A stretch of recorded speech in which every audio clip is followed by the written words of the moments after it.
parrots and this, and then he had all these soldiers, and you used to play for hours. That was one of the great favourites. And books, of course, comics, and cars. You know. Dinky toys. Yes, dinky toys. And what about the girls? Well, you weren't a doll child at all. You liked animals, and stuffed animals or real animals. You dressed up Nigel. You used to put a bonnet on him and booties on his feet. In the winter, you see, he would sit where the fire was in the kitchen. Remember that fire? Well, he used to sit with his back up against the old sofa we had, you know. You see, and he wouldn't mind what you did to him as long as he could stay there, you see. And what about Jane? Well,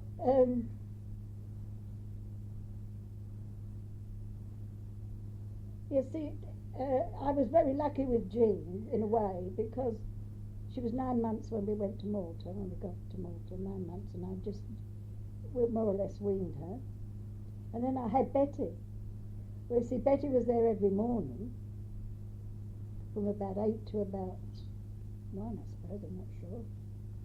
And I mean, eventually, after I got to know that she was a nice girl, and she was very fond, you know, she was fond of Jean and things, I used to be able to leave her. So I skedaddled off, didn't I? You and Ian were at school, Dad was at work. So, I mean, there was these coffee mornings around, and there was, used to go into Valletta with Mrs. Munden or somebody on the ferry, do a bit of shopping. But by the time you got to White Waltham, though, what sort of... Yeah, well, so then then we came home, and of course I had her on my plate then.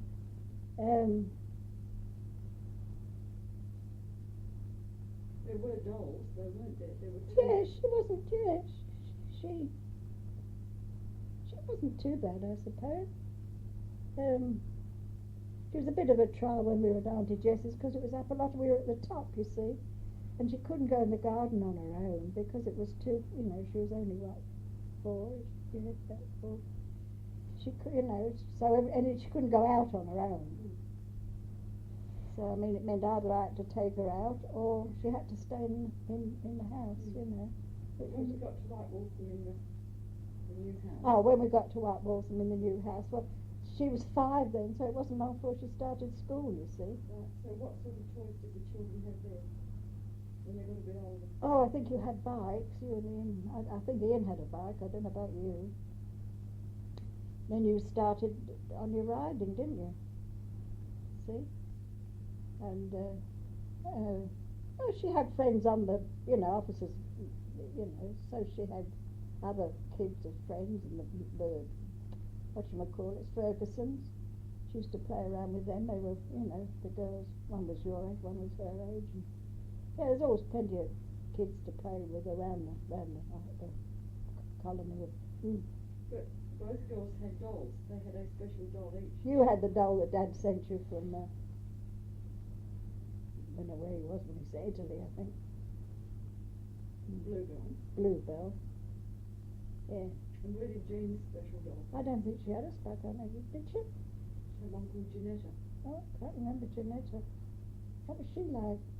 She was blonde, and that's about all I can remember. Oh, I don't remember Janetta at all. I remember Bluebell, but... And you mentioned in Malta that Ian and Heather played together well, but Jean was considered on the outer. Well, you see... Was this better by the time you got to White Waltham? Yes, it was different in Malta.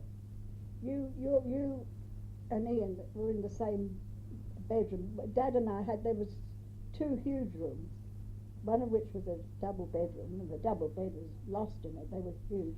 And the other was a sort of living dining room with a great big table in it, and easy chairs, lounge, and, you know, big. So Jean slept in her cot in our room, you see, you know, you could put her right there. But you and Ian slept together, but there was no door to your room. You went down the corridor, and there was no door. It went straight into your room. I don't know why there was no door, but there wasn't any door.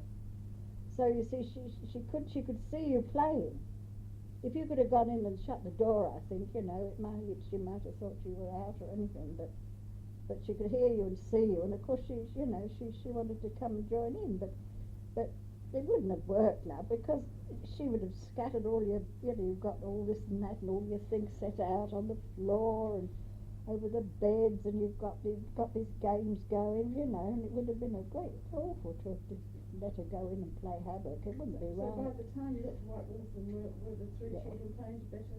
Yeah, well, yes. Yeah, more or less, yeah. And what sort of things did they do together?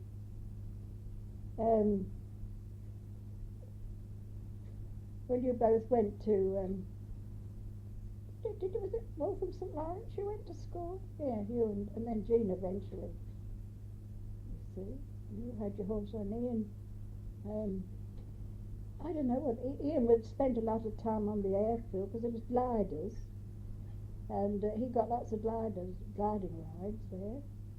He belonged to the Air Corps and the Scouts. He belonged to the Scouts, and he went camping with the Scouts, and I think you and Jean belonged to the Cubs for a little while, didn't you? Yeah, for a little while. But he stuck it more than you did, you know, and went to meetings and made a few. Do you remember Jack, what was his name, along the road that he had a fight with? Like Ian having a fight, he had a good old fight with him, didn't he, over something. You came in, or somebody came in and said, Ian's fighting with Jack Spiers. I couldn't believe it.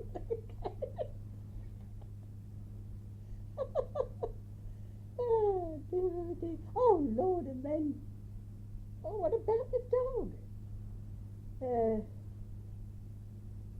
Of course we lost Nigel at White Waltham. Nigel we never thought we'd see Nigel. When we got back from Malta, there he was. And my father kept him until we got into the house at White Waltham, and then we fetched him. And he was with us at White Waltham for about a couple of years, I suppose. Then he got his kidneys failed, you know, he got very old and his kidneys failed. And then, do you remember when he passed out? You were all up all night, you lot. And Jack Spiers' father buried him because Dad wouldn't. And so yes, everyone were upset about that. And then I said, no more dog, no more dog. Was Dad particularly upset about that? Oh yeah, more upset than if I'd passed away, I think, yeah. Oh, shocking. Very upset he was. And did he and the dog have a special affinity? oh yes. Oh yeah. I mean, how did the dog react when you came back? I knew him. I knew Dad. Yeah, wagged his tail and, you know, yeah. So after 3 years nearly. Yeah. Yeah. I didn't want to have him. I mean, if I'd had my choice, I wouldn't have had him.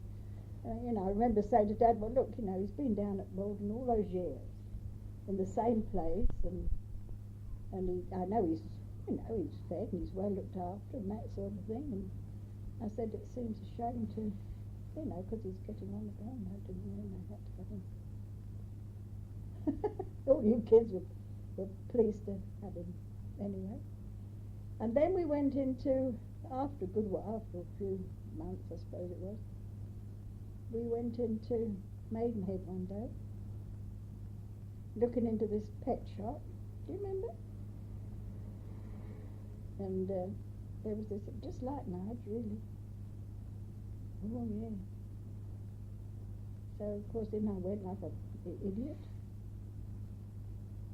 And got the damn thing, brought it back. And I said to the man, has he been immunised and things like that? Oh yes, lady, oh yes, but he obviously hadn't got distemper, didn't he? So they'll tell you anything, I suppose. I don't know, what, 10 shillings for that face, I think. Brought this flipping thing back on the face, you know. That was a drama, wasn't it? Poor little thing.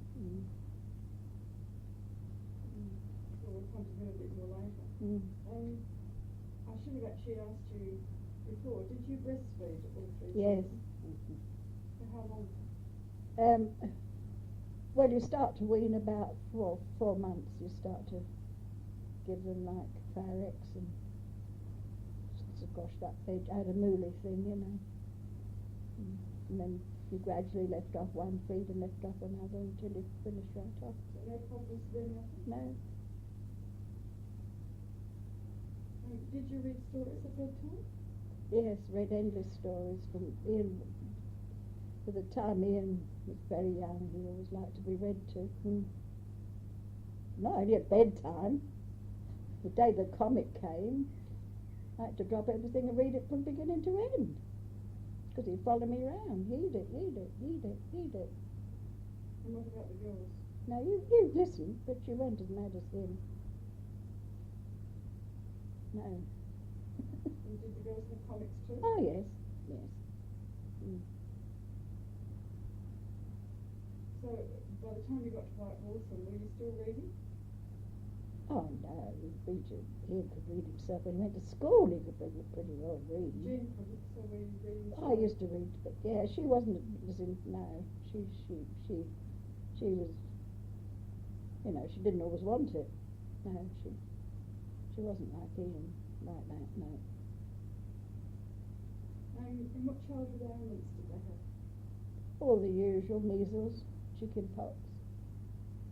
I don't think whooping cough. Mumps, I think, remember?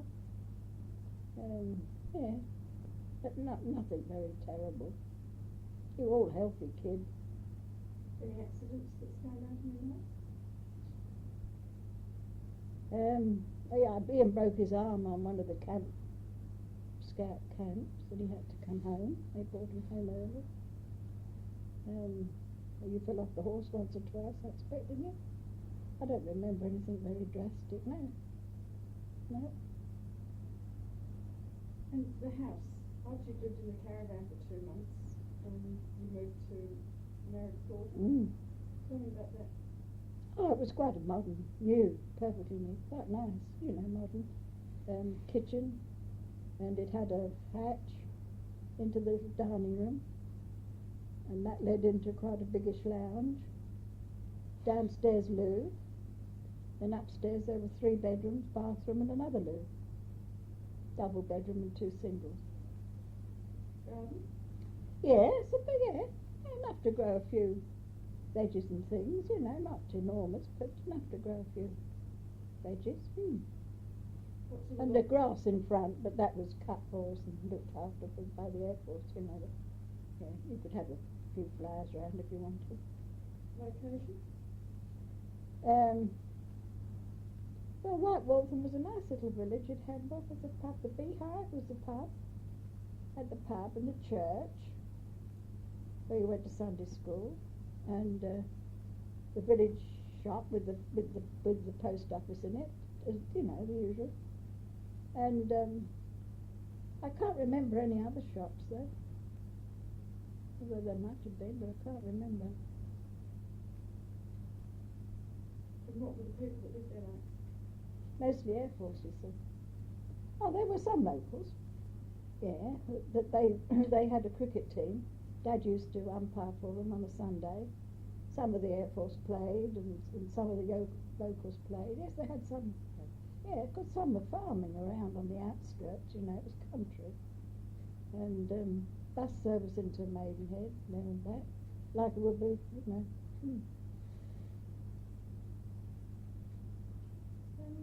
Why did you send the kids to Sunday school? You weren't Get rid of particularly it. religious. Did you go to church? Occasionally. Why? I don't know, I suppose it's tradition, isn't it? I don't know why, but I suppose it was it seemed a thing to do, you know. Had you done that throughout your married life? No, Dad and I never went to church. No. When did you start? Oh, I think we did once or twice, yes. We did when we first married at Hyde, because they had a very nice, because Dad was in insurance then, and they had a lovely curate. He was ever such a nice fellow. Dad got quite friendly with him, really, and he came to see Dad once or twice about insurance and things, and I think Dad thought it was policy to show up at church once or twice, so which we did. But I suppose I carried on where my mother carried on. We went to church occasionally, my mother and I, and I went to Sunday school. But I think it was more a social thing, you see, than a religious thing for kids, because you met other children. See, there are a lot of children from the officers' quarters and the airmen's quarters went to that Sunday. It was the only Sunday school. So I think you're all mixed together. You had Sunday school sort of picnic or whatever now and again and things like that. It was more of a sort of a social thing, you see, than all that religious love. You got to know other kids and got invited to occasional, birthday, one thing and another, yeah. But you went to church occasionally too? Very occasionally, yeah. The village church? Oh, yes. Yeah, well, you see, on Battle of Britain Day, big do in the village church everywhere. Armistice Day, that was the last parade Dad took before he came out the Air Force. It was November the 11th, and he had to take the parade. I think I've got a photo of him marching the head of the men coming up from the church. That was the last parade he was, did. So you more or less had to turn up, What sort of job did he do then? Equipment officer always. And had he got promotion when he saw? Well, he only got as far as flight lieutenant because I think he was too old, love, really. You see, if he'd joined up when he was younger, like when he wanted to, I think he would have gone quite well. But his age was again, Did he enjoy the job and the life? Oh yes, he loved the Air Force. Yeah. And the neighbours, what were the neighbours like? Fergie. Tell me about Fergie. Oh, gosh. She ran rings about me, did Fergie. This is Joyce Ferguson. Yeah. 3 daughters she had, then she had Peter. I can remember when Peter was born. Poor little soul, I used to dump him out in his pram. Cold day, and his little nose would be running. She'd been cooking great cakes and she comes, are you going to play tennis this afternoon? Oh no. Oh, she was all right, but I would never make a great friend of her. All she could talk about was herself and her and the kid, and not really. But we were fairly friendly. Yeah, the kids were friendly. You were friendly with the kids. And so what did you do for social life? Oh, well, I didn't have much trouble about that, love, because always on a station that's a social life, love. There's dances and we're always going for a drink, and mess vote and sport, tennis we played. And, Where did you play tennis? They had courts there. Just not, if I don't know whether you remember and the courts were just over there. You could see them playing from our house. They were just over across. So did you just go and do it, or did you have to? Yes, I've not played tennis in the afternoon. Yeah, with Fergie and a few others. And we had mothers. Oh, we had I don't know what it was called.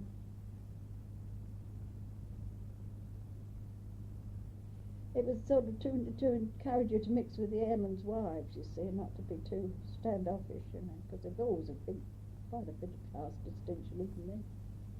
And I can remember quite a few of them couldn't play tennis, So those that could sort of volunteered to teach them. I can remember trying to teach this woman how to serve, Don't think it went awfully well. What were the airmen's wives like? Oh, they were lovely. They were very nice, just as good as me or anybody else, But you see, it's a different life, It can be very difficult. I mean, we were expected not to be standoffish, to be friendly, but not intimate, if you understand what I mean, Because their husbands had to call our husbands sir, and salute. And you can imagine that it did cause a bit of, we never mixed with them a terrible lot. But you see, you did at school. A lot of them went to your school.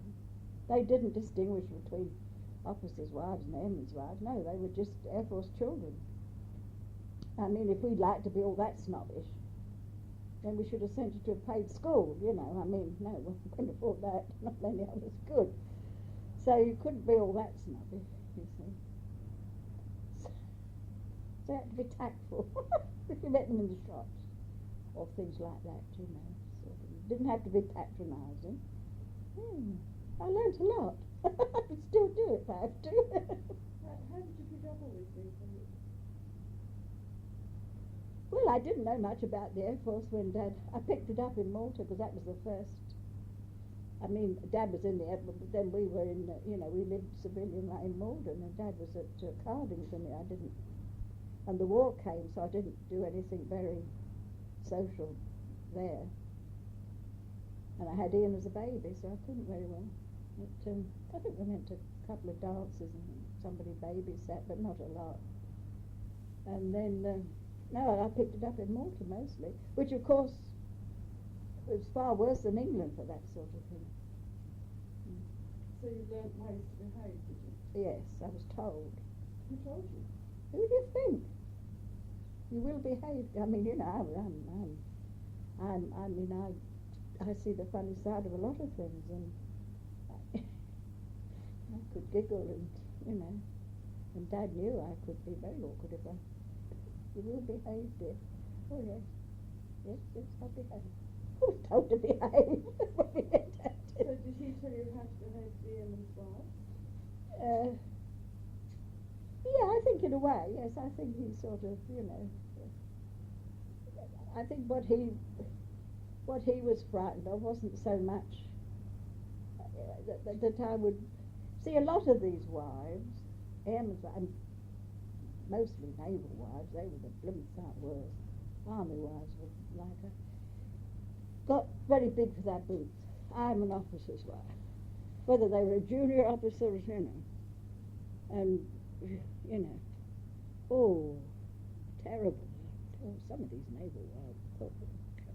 I think Dad thought I might get like that. So he was, he always used to say, well, because, I mean, he worked with these men, a lot of these men, they were with him working in equipment, and you didn't want them going home and saying, oh, God, that flight, that Rita Campbell, who the hell does she think he is? So, Did you have help in the house at White? yes, we had, do you not remember Mrs. Higgs? Oh, Mrs. Higgs, the big-boned Irish lady. We had her 3 mornings a week, or two or three mornings a week, yeah. Who paid for that? Yeah, of course, paid for that one. And how was that worked out? On how many children you had, or your rank, or what? Your rank. And what sort of things did you give her to do? Well, she was only supposed to do the rough work. Hoovering, scrubbing, floors, bathroom. Oh, anything you wanted her to do, but mostly the rough work she was supposed to do. Did I tell you when I got her making mince pies? I love cooking. And she was a good cook, she was Irish. And it's getting near Christmas. I don't know, make mince pies. Got this mince meat. So, Mrs. Higgs is coming tomorrow. So when she came, I said, Mrs. Higgs, would you like to make the mince pies this morning and I'll do the bedrooms? Oh, no, madam, she said, if you want me to. Are you sure? I said, well, I'm sure you make them, far better than me. Well, if you want me to, fair enough.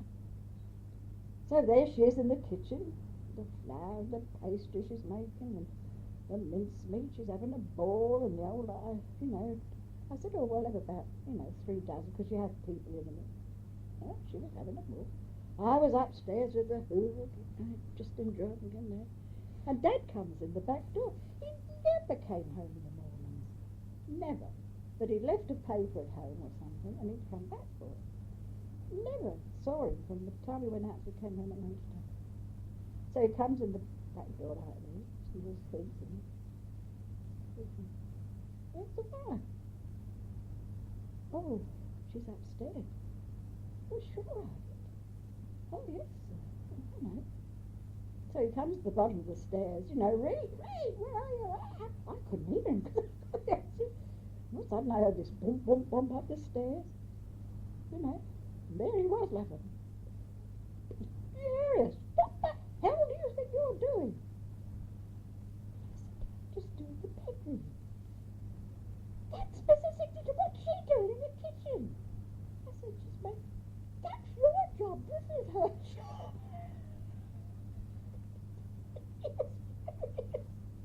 He was furious. Why? Because I should have been the lady making these beautiful mince pies in a little pinny, not going mad in an old dress under the bed. And she shouldn't have been. Oh, dear. How did you react to that?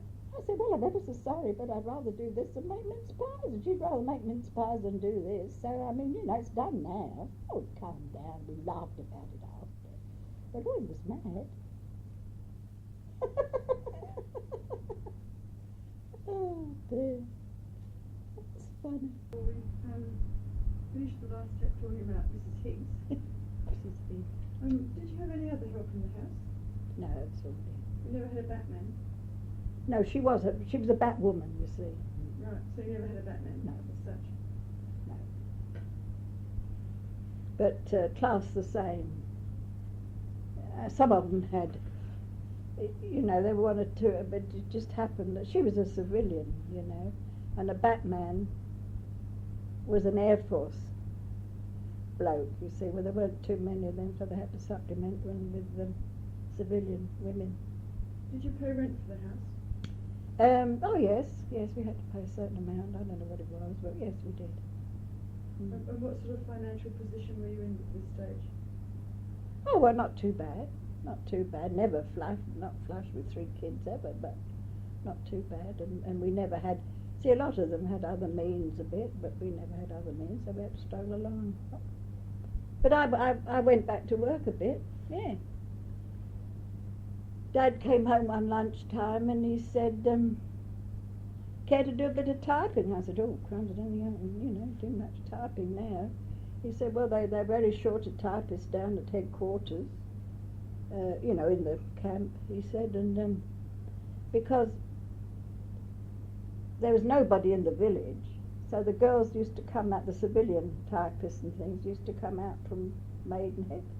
Well, the money wasn't all that good, and they could get more money working in a private firm in Maidenhead, save that travelling.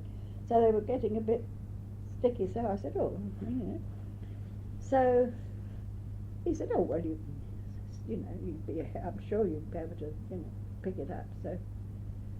So it wasn't in his department, and it was in what they call establishment. That's the makeup of the station. So many in the mechanics, and so many in equipment, and so many in this catering and something. So I went down, so he's an arsehole boy, warrant officer, and they got these great long carriages on these machines, because these establishment forms were great big forms, and it had got sergeant, corporals, warrant officers, blah, blah, blah, you see, and then all these catering, and you had to fill in so many corporals, so many sergeants, so many officers on the station, and all, It was only routine work, but I said, oh, good gracious, I said, I don't think I ever had. So anyway, we had one or two sort of goes, sort of messing around, and I managed, so I used to go down there about 3 mornings a week and bash a few of these establishment things out. Had a great deal of fun. I enjoyed that, because it was mixing with all the, And it was not. And I got paid. It was not considered not the thing to do for an officer's wife to go and Well, not really, not the way it was put. I was helping out, you see. I was helping out. I wasn't doing it because I needed the money, though I did. But no, I was helping out, you know. And what happened to the kids? You at school, all at school then. And how did you feel going back to work? Oh, I loved it. Oh yes, it was great fun. We used to have a hilarious time, you know. Yeah. And what happened to the pay? Yeah. It just went, I suppose, mostly on you kids, I suppose. Did you keep it or did it go into general Oh revenue? no, I kept it, love. I spent it on you, I expect, with clothes and one thing and another. It wasn't much, mind you, only 3 mornings a week, but something. And did any of the rallies ever come and stay while we were at White Waltham? Yeah, Janie and Jiggy came down, and my father used to come down and stay, and that's about all, I think. You mentioned Jiggy. We haven't actually touched Jiggy. Tell me about Jiggy. Oh, sweet soul Jiggy, yeah. He married Janie, Dad's sister. Yeah. She was a little bit of a naughty girl, Janie. She was not, you know, brought up all wrong. The reverse side of the coin, in a